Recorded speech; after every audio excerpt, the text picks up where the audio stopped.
How you guys doing? Welcome back. Today is Friday, October 1st. Happy Halloween. Woo! So, you're probably wondering, why is he making a video on a Friday? He does Sunday through Thursday.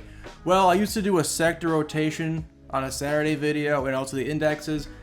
I'm going to bring that back. The reason is, one, my patrons wanted it. Sweet babies. Anything that they want, they get. So if you like this video, thank them or yourself, become a patron. And then two, it's getting choppy, and when it gets choppy, I feel a level of responsibility of trying to help people out. Now again, I could just not do that, but I think with what I've been doing with my class and the videos, I feel an obligation to do so compared to folks who just want to talk about AMC, GME, Wish, and the same stuff from Wall Street Bets. I will actually help people learn how to fish themselves.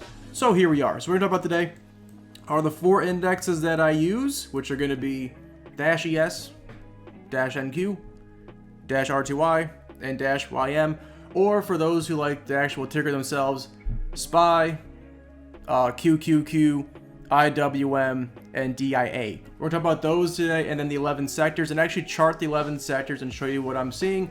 Because here's the deal, when it gets choppy, my first thing I always implore folks to do is go macro. Now, if you're gonna have an issue going macro, you know what that means. What I mean is you could trade the indexes, you could trade ETFs, and you could trade sectors. I'd rather buy XLE, XLP, XLV, whatever it is. I'd rather buy those compared to playing over-the-counter and micro caps or even the blue caps when things get choppy, because it's insulated risk, right? A bad day for a sector is like 1% down. That's a horrible day. You're not going to be upset with that. And a really, really good week is like plus 4%. So you're going to be insulated from risk, which mitigates your reward. But in these kinds of markets, September ended -3%. I was cash and I beat the market. So it's a whole entire surfer analogy. You don't get to dictate when the ocean gives you the best waves to ride. You're simply waiting, like a surfer would, for those perfect waves. Sometimes you have 5 great days of surfing. Other times you have a whole month of bad surfing. September was not a good month for surfing, as an analogy. So today we're talking about the indexes, what I see and what I'm looking at. This is all based off of the Patreon, idiot, and the Discord. Again, free until November 1st. Come check it out. Risk-free, scot-free. Go join the description box down below. If you don't trust me because, well, I'm online, why would you trust a random stranger online? You could also just add me in Discord, all in the description box down below. All these kinds of great things. Lastly, the class is live. I'll put it here, whatever. Go and watch that. Obviously, it's critical that you understand that during these choppy times, your risk management, your 3 analysis, trading plan, goal setting, macro markets, and consistency for our structure here we've been talking about in that class does not change. The trading system can change. You can go from being bullish to being neutral, iron condors, credit spreads, just trying to, go short possibly, go macro. You can change your strategy. Your rules do not change because you have very, very rigid rules. You can have flexible expectations. Sometimes those expectations are shorting. Sometimes they're inverse ETFs. Sometimes they're neutral positions. Sometimes it's going bullish just less often, right? It's okay to understand that less or more trades does not mean more profit. Veteran stuff there.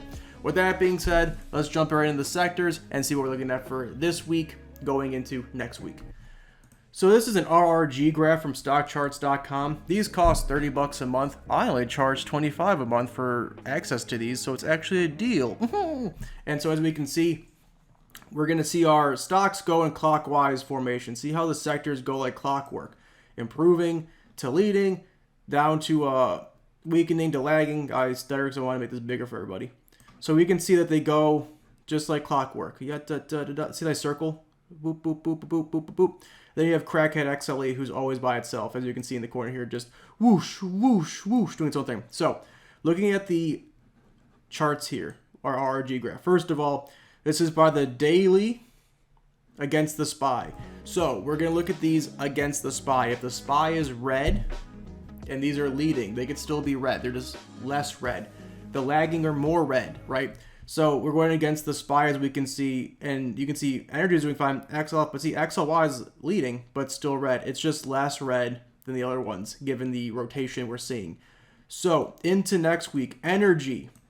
If you're bearish, this makes sense to try and get ready to probably short. If I zoom out, we can see that it's coming up from leading, improving to leading, and starting to kind of taper off towards weakening. It could be your best short, I believe. XLF is going to probably be up there as well for about a week or two. It should be leading still. XLF's been very strong, but you can see the lines are getting smaller. It's getting weaker. It's probably going to start tapering off into weakening. So again, another good short into next week. We'll do the TA together in just a minute, right? So don't worry. Stick around.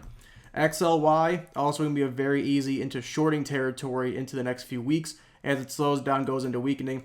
The thing with XLY, though, is that if XY does come down and then come back up, it could just be a dip on the TA charts. We'll look. When it comes to what I go long on, XLB, not really showing life here. See, it's like, oh, I'm confused. Now it's starting to pick up. Okay, XLI is pretty in tune with XLB, right? Basic materials, industrials, both showing some life. Now, this is not the greatest arc. This is not the greatest curve I've ever seen. A good chance it kind of goes whoop like this and kind of starts to taper off. It may be leading for a much shorter period of time compared to like XLF, but I think that's a good one to go long on into next week. XLP looks kind of confused. I wouldn't touch this at the moment. This is a very odd shape. Same with XLV Healthcare. It looks very confused here. I'm not going to buy either one of those based off this chart alone. Sure, we may see, the ATA says otherwise, but those are my two long ones, XLI, XLB, and XLF into next week. Hopefully, again, could be shorted soon. XLY is more of a short, in my opinion. Utilities, cranking. Looking good. This is what's going from lagging down here to now going to go into hopefully improving and then leading, right? You can't predict, right? You can't be like, well, it's going to perfectly do what it's supposed to do. Look at XLK here. It's a great example. Watch this. Looks pretty good. Oh, about to go leading. Oh! And it kind of tapers off a little bit and then it kind of goes down. So it's not perfect science here. But XLU keeps this momentum. Could be a great long. XLC as well. Slow down. Kind of picking up some steam. XLRE looks kind of confused, and XLK just went to lag. I wouldn't touch tech right now, but XLRE looks it's also not bad either. So, with that being said, XLF looks good. XLI looks good. XLB, U, and C look good into next week. XLY at short. XLE will be your best long-term short if it continues doing this, while something like XLV and P I'd probably avoid, and XLK I'd probably avoid. So let's start off with the sectors, just so we're kind of all on the same page of what we're talking about, and then we can go into our charts over indexes. Let's check out the charts for these sectors. We'll go alphabetically. So first is XLB. They're all right here. This is basic materials. Look at the TA here. Today would have been the best day to buy XLB, right? It was a great trend line down, very easy support play, showing some life. Lower highs, again, you had a gap that got filled. If you want to buy basic materials, again, looks good for a prime move up. You may have missed the best entry, but this is not bad at all. You can wait for a higher high, then a higher low, and then confirmation out. But this is what I mean when I say you should go macro when markets get choppy. Look at this. Worst case scenario. It breaks on everything. 2%. Always me. 2%. You'll be okay. But a full move here, let's say it gets a full move to the resistance trend line, is about 6.8%. You are a surfer in the ocean. You don't get to dictate how big the waves are. Okay? All you can manage is your own risk. 6% gain to 2% loss is still a 3-to-1 odds. If you do a call option on this, if you really wanted to, like $84, probably a lot more money than just going long. But the risk is insulated with a play like this. You're going to be safe. A big day for XLB. Look at this. A big day was 2.26%. Whoop-de-doo, right? Over here, 1.5%. Nothing crazy, right? But again, it shows some weakness, comes back down anywhere near $78, $79 is a fine value. You break this resistance, you're going to see at least 4 or 5% usually. XLB, technically speaking, is primed for a big move. 10-year chart, it's going up constantly. You can hold this for a very long period of time and be just fine. But again, on our time frame, the 180-day, 4-hour, XLB, basic materials makes a whole lot of sense. And then the RRG chart also makes sense too. XLC, it's losing trend. Okay, I don't know where the trend possibly is. There's not really one. Again, there's no falling one yet either. Only 2 hits, so you can't call this a trend line yet. Right, this resistance trend's not there either quite yet. But this is a very strong support. This resistance trend line is very strong, but this is a very nice little support that I've been drawing and watching. It popped today. I'm not overly excited to get into XLC. Let's go back and check. XLC is down here. That's a good sign. If it comes up, it looks like it may have a good move here. But I'm not overly excited to hop into XLC compared to like XLB with opportunity cost or like XLI. Now, if we zoom out real quick, if it wants to work for me, there we go. You know, you could probably finagle some type of trend line, but as you can see, it's wedging up. Big old wedge that broke down. So I assume we're going to probably find a new trend soon. I'm not overly in love with this. I'm not against it, but XLC does show some life, and it does break this gap here. Maybe you see a good run up. I don't think it's terrible, but I don't think it's great. But communication looks pretty good here. It's not the worst ever, not the best ever. Energy. Look at this. You're maybe thinking this is a really complicated chart. It's not. The strong lines are strong supports. The dotted lines are weaker supports, right? So we have, let's look at the Russell 2000, right? How we always watch the Russell, we see it later. It just has great levels going on. This is imperative though. It's going down. XLE has been going down for a very long time. This also looks like a large head and shoulders, doesn't it? Shoulder, head, shoulder, right? And we put this in context, this huge run up. And again, you would have bought XLE at the bottom here, which would have been smart, a nice 15% run. But right here is a very strong resistance. It's not holding very well. You're getting what looks like to be a broadening wedge kind of going on here. Not in love with that either. And you put that in context with over here, it's going to have to drop eventually. I mean, this is a very easy short. If you can get up to 55, up here is the simplest short of all time. If this does hit 55, you could short this 20-30% and have a good old time. XLE here, if it continues, great. I'm definitely looking to short XLE. This is a very easy read. Hopefully it gets up to 54, 55. Shows another, some more support up here, goes up high, consolidates, and craps the bed. Anytime we get up here, it drops down quickly. So I'd probably put an alert if I were you. Do this. Do like that. I'm going to be a different color so I know. Watch this. Not orange, idiot. Purple. Look at this. Create alert with crosses above. Create. And now when it goes over that, I'm ready to short. It may not hit that, but I think this is a good area to be looking at. This crosses above. I'm looking to short XLE. Very easy play in my opinion. XLF is a gorgeous ascending triangle. Now again, it doesn't follow technicals to a T. It's a very strong support that it bounced off of today. I wouldn't buy here. It's going to probably consolidate somewhere around here. But as soon as XLF hits $39, $38.90, guess what? Easy short. You got to... Rigid. Rules are rigid, but our expectations and strategy can change. I'm definitely ready to short XLF somewhere up here. Worst case, it breaks out a percent. I just get out. Best case, it drops almost, well, looks like to be 8% almost, 7%. That's 1 to 3.5 on risk. Easy play. And again, this short would take you almost, how long does this take? 23 days for 7%. It's not great, but again, you're insulating yourself from risk and an easy play. So I think right here, XLF has some chance to go show some life. I think we're going to see this week XLF may continue up just a little bit, but eventually it's going to hit that 39 and come back down. Sure, you can go longer in XLF. These are financial plays, but once it hits 39, if it can't break this, easy squeezy short. And again, when XLF gets down to 37 or 36, I would go long. So here, I'm not buying XLF stocks today. Maybe not until Wednesday or Thursday. And again, if it goes up high, I'm shorting. If it comes down, I'm buying. XLF can go either way, but overall bullish. But for now, I want to short it. XLI looks good. It's going and leading. And as we can see, this wedge down is absolutely beautiful. Again, showing life. Sure, this support didn't really hold perfectly. We can find our next support probably closer right about here. It's probably the next one, to be honest with you. But this trend is beautiful. Do I think we have a good chance of hitting up here? No. Do I think we may hit this resistance? Yes. So again, a good 2.5% move. We're going to be risking about 1.8. I wouldn't take it macro-wise. But it's a great sign for industrial stocks as a whole right here. So I think this is a good spot to buy into. If you like the value of it, great. If it breaks above, $99, it breaks above these two old supports here, breaks and keeps going, you could see a great run in industrials. September is usually pretty good for industrials. I would go long into next week, and I'd even buy into this macro index probably and go long as well if I was confident. But I think given opportunity costs, there may be some better choices, but this in basic materials makes a whole lot of sense into next week. XLK, we have a kind of small channel up here. I put them as dotted for that reason. These are the same exact trajectory. This resistance trend is beautiful. This supporting trend is not as beautiful, but it is holding. XLK, You have plenty of room to run up, but I think we also have more room to run down into a great play. I would love to see XLK die this week. Let it continue down into the $144 area. Old resistance becomes a support. This trend is much stronger. But look at XLK. You could buy at any time and hold. Look at this. Always going up. Look at XLE. Always going down. Right? This is a completely different ballgame with this, right? If you buy XLK now, in 4 to 5 years, you'll probably be extremely happy with your long-term investment. XLK into this week, I don't love. Now, again, it's because it's lagging, but if it turns soon, it could become a very, very great play. I would definitely long technology.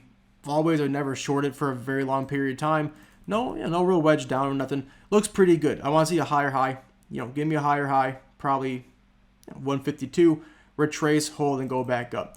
XLK this week makes a lot of sense. I would go long on it, but I think realistically, if it does break down, I'm not freaking out. My mouth be watering for this 143.70. Anywhere in here, you go long here, you'll have a much better time. Next is XLP, our consumer staples. This is beautiful. Now again, this line is down here in thick. Why is that? Well, let's zoom out. Look at this. Beautiful. I bet we make a nice little channel. Well, look at that. Gorgeous. I think that this down here makes a whole lot of sense. XLP, maybe a percent lower here, 1.5% lower is almost perfect, but this support is very, very strong. It's reminiscent of what the Nasdaq and the Dash YM are doing. This is what the Dow looks like. That's XLP. Wow, very similar. Who knew? So this is a really good looking spot to buy into. Again, you may make 3-4%, maybe only risk 0.9. So again, 3-to-1 odds. Nothing crazy. You can make bigger position sizes here and be safer compared to the market right now with all the chop going on. I would love to see it maybe a percent lower. Give me, a 5 to like a 1 would be perfect. But into next week, staples makes a lot of sense. It's going to cross green and leading. If so, and it pushes off, it could be very good here. I like what we see for XLP. I want it a bit lower, but if it does hold here and goes up, a very easy play nonetheless. Real estate also looks very much like the Nasdaq and the Dow 30. It just is this horizontal play going on right now. It's showing some life here. What I'm doing currently is I'm going to wait for a higher high. If you can see, it has a lower low, obvious lower highs. If we can get over 45, then retrace back and go back up with a higher low, it makes a lot of sense. Or give me 44.26. And again, you may be like, well, it's only a 1.25% difference. That means a lot when the reward is like 5%, right? So I would like to see this a bit lower. XLRE in itself is, of course, going to be lagging, so it continues to lag for a little bit and comes down, and then takes off. Would be beautiful. I think, again, a little bit lower is fine, or give me a breakout. Give me over 45. Right here, it's a pivot point. Again, a full move, 4 or 5%, really easy, risking 1. It makes a lot of sense. I don't love XLRE right here, but again, it looks pretty good nonetheless into next week. I'm still pretty bullish on it, for sure. XLU is probably the easiest. Look at this. Oh my goodness. What a channel up. It looks just like XLP, don't it? Wow, look at that. Just a little bit less intense because it's utilities. I want it a bit lower. All right. Now this support is absolutely hard-nosed to hold. If you get in towards 63.30, again, a full move to like this resistance area. 5%, easy money. A full move, man, it can be 10 or 15, which it's not, unlikely to do. It's done it before. 10% there, 15% there. It makes runs, right? It's a huge sell-off. I think best 62, 63 bucks. This breaks down, sure. Let's say it just continues down. You can get in probably towards about here. Boom, keep going. Looks great here. But the support's holding. The support holds, and you want to get a best deal weight, sure. But if it does break over 64.79, you're going to be in 3 to 4% move range. Great for XLU stocks. I think I'm more bullish on XLU than a lot of people. I think it's a really good looking play. It makes a lot of sense with the RRG graphs. This goes into improving, then goes into leading. So it does it. It makes a whole lot of sense here. I love XLU into this week. Looks really good to me. XLV is healthcare. Again, let's zoom out. Again, you can hold this for a long period of time, and you'll probably be happy every time you hold it, right? A very easy channel up. Now, again, look, it broke this resistance. So maybe making a new trend here. We're going to have to see. Very easy trend down. If you're bullish on healthcare, this old resistance becoming a support with a trend line here. 126. Anywhere here makes a whole lot of sense to buy into. Could easily make 4 or 5%.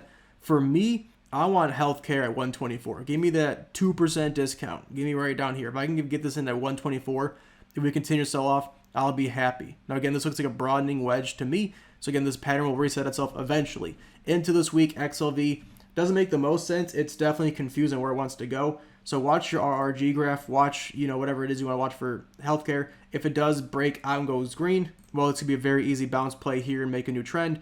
Or if it goes red, which I want to, 123, 124 in this area, makes a whole lot of sense.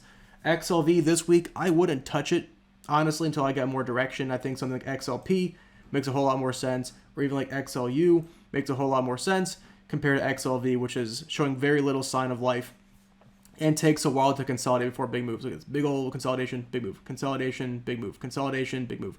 So we have some time on XLV, in my opinion. That's why it looks confused. Lastly, XLU Discretionary, probably the easiest read of the week. I think this is a very beautiful trend up. This is making a wedge up, which means it's going to break like XLC did earlier.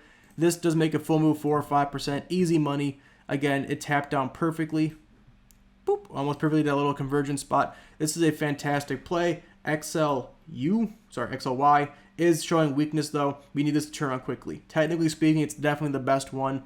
This is a great support, but let's just say it goes into lagging. We'll be looking probably towards 174. It does look lagging. We'll probably break this and go for a support play and make a horizontal play, horizontal consolidation like it does on the other ones. But right here, if it does hold, if XLU does turn around, man, this would be an easy play, easy money, bullish this week. So there you guys have it for the sectors. That's what I'm looking at personally. If you need help with RRG graphs, comment down below or just join the Discord. I got you. Otherwise, let's check out the 4 indexes that I like, starting with the S&P 500. So I'll move it out the way. So this is not good. Not great that we have our 5% pullback line. Look at 5% right there. It's broken that, which means we now have about a month until we see some life. I pointed this out the other day. This is definitely a head and shoulders. Folks are like, we're coming back. I'm like, I don't think so. And we officially tied that necktie right here. Not good. So we're showing some death. We're showing us kind of pulling off here, dropping off, whatever it is. Now the game is, well, where's the next strong support going to be? Let's go to the 1-year chart. We can see, it's not very clear. Let's go to SPY real quick. SPY is the same exact thing. I watch it over here. Right, let's just go to SPY. I don't see any very strong supports besides here. 423, maybe 414, and then maybe here. I mean, until we hit one of these, there's not much chance of life. Sure, there's older resistance. Maybe it's 424, not 423. But like this sell-off is coming down. I mean, Elliott wave theory, 1, 2, 3. Maybe it turns around here. We're going to see with an ABC down to a 1 through 5 here. We're going to see. I mean, it's pretty obvious Elliott wave, 1, 2, 3, 4, 5. 1, 2, 3. Okay, it's all right. This is fine. I don't love this. Honestly, I don't love the green here. I think it's more along the lines of a bull trap here. I'm not Mr. Sell Everything, but this is what I mean when I say I'm kind of conflicted on what the S&P is doing, which leads me to my point of this whole entire show coming back. No one knows where it's going. Anyone who says, oh, it's going to go here, I know it, shut up, you're a liar. No one really knows. We're not market makers. We're just retail traders. What I think is important, though, is that your strategy changes with the times. This has become very convoluted. It's definitely going lower than higher, lower lows, lower highs. I'm going macro myself. Yeah, I'll probably do more shorts. That's why I used ARAY, OUT, the ones from yesterday I talked about in the Discord. It makes sense to short here. I'm changing my strategy some. I'm always going long until we're not showing bullish momentum, which is kind of breaking down. I would go neutral, iron condors, credit spreads, go short, very short bullish holds, or go to macro markets. I think Dash ES here, not much structure. Sure, you could sit here and be like, well, maybe it's a wedge down like this. Possible, very possible. I mean, this is not bad looking for a wedge down. We're going to see. But we've broken down 5%. 4275 is holding. Maybe we see 4300 here. Maybe you go down even to like 4124. No one knows. But for now, until we see any kind of structure, I'm not digging it. Honestly, it's not terrible. But until I see a higher high eventually or a higher low, I'm not in love here. Obvious head and shoulders just broke down. It's probably going to go lower. Don't love it. I think a lot of bull traps are going to happen and folks going to day trading, which is fine. Next is the Nasdaq. Again, this was a strong support. It's broken down. Find the next one's probably closer to 14,435, somewhere near here. On the 1-year chart, Again, that's probably the closest next strong support. If that breaks down, we're probably looking more towards 1380s, 13900s here. Not the greatest thing of all time. Again, with the EMA lines on, it's now below all three of them. Even on the 1 year chart, 1 day chart, it's now below the 50 with no life here. Death cross has happened. I don't love it either. I'm not going to be some like, oh God, sell everything. But that's not a good sign at all. I mean, it's been bouncing off the EMA lines perfectly. Now we're below them. No clear sign of life. Sure, we're making a possible wedge here somewhere. Maybe it'd be a broadening wedge anyway, so not the greatest bullish sign of all time. You know, let it fall maybe towards 14.4, 435. You can go long here. Otherwise, again, shorts, neutral positions, play the sectors. I don't love it. Russell 2000, again, is coming down. This broke, obviously. This broke down. And look at, we got it up here. Obvious shorting area, go on down. This is lower lows, lower highs. Look at resistance trend lines holding. Look at that. It's a perfect little channel down, right? It's not living here. Okay, it looks it's dying off. Look at that. As we speak, it's going red. If this goes down, easy short, 2.5% right there. I mean, again, the 10-year, it's just going sideways, right? Easy play. I wouldn't go long. I wouldn't go short. You're in the middle of a support and a resistance. If this comes down to 21.65, yeah, you can go long. Best case, Ontario, 21.09, you go long. Can make a great index move of 10% pretty easily, or just buy your small caps. Again, don't love it down here. Don't love it up here. I even hit it more right here with the market conditions. I think going for 21.50 or 21.10 makes way more sense, or starting to short up here. In the middle, not much direction. I don't think it's the greatest thing of all time. If this continues down, next week will be red as well. Last is dash YM. Then we'll see if this trend holds. Looks like it may be. And again, this is a broadening wedge, which means we're going to have a new pattern soon. This support got absolutely destroyed. And now we're back down here. Also got destroyed. Or probably, I guess we're going to say, there. Looks pretty good. I mean, maybe the next best one's going to be 33228. Maybe 33075. But again, head and shoulders, lower low, lower high, lower low, lower high. So our best case is this holds and does one of these. We got to see it hold a lower low, which is not, I mean, it's going to definitely be a lower low here, but we only have a higher low eventually.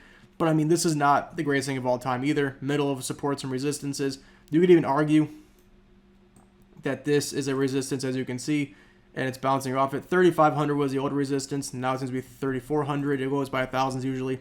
If we die here like Russell does, if we get a lower low, again, more red next week. If we can break out here, okay, it's good for long-term hold blue chips, but I wouldn't buy them anyways, honestly, at this point.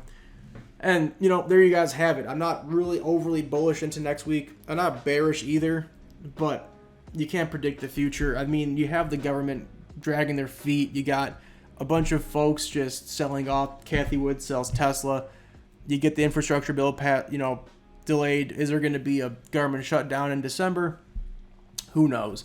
You have to just kind of hope that the market makers and the institutions and hedge funds place their money once they hear about the national budget, what it's going to be. They can put money into the market, put money in, and you can ride that wave up in October, November, December, and January. But for now, I think the best decision is to go macro with the sectors. Those are much easier to read than a lot of these stocks people play. I mean, XLE, obvious short. XLF, if it gets higher, short, lower, go long on those. XLY makes a lot of sense. I would rather play sectors than I would individual stocks at this point. I think there's some good OTC stocks. There's some good companies on the Nasdaq and whatever. But these indexes look bad. I don't think they look terrible. They're not the worst thing that ever happened, but like in the last year, this is the most chop I've seen in a long time. Big old downtrends. Why are you rushing in? I would just go macro if I were you. And there you guys have it. That's what I would do. Otherwise, have a good rest of your guys' weekend. We'll see you guys on Sunday for another watch list. Check out the Discord. Check out the class. I appreciate y'all's support. We'll see you guys next time. Thanks.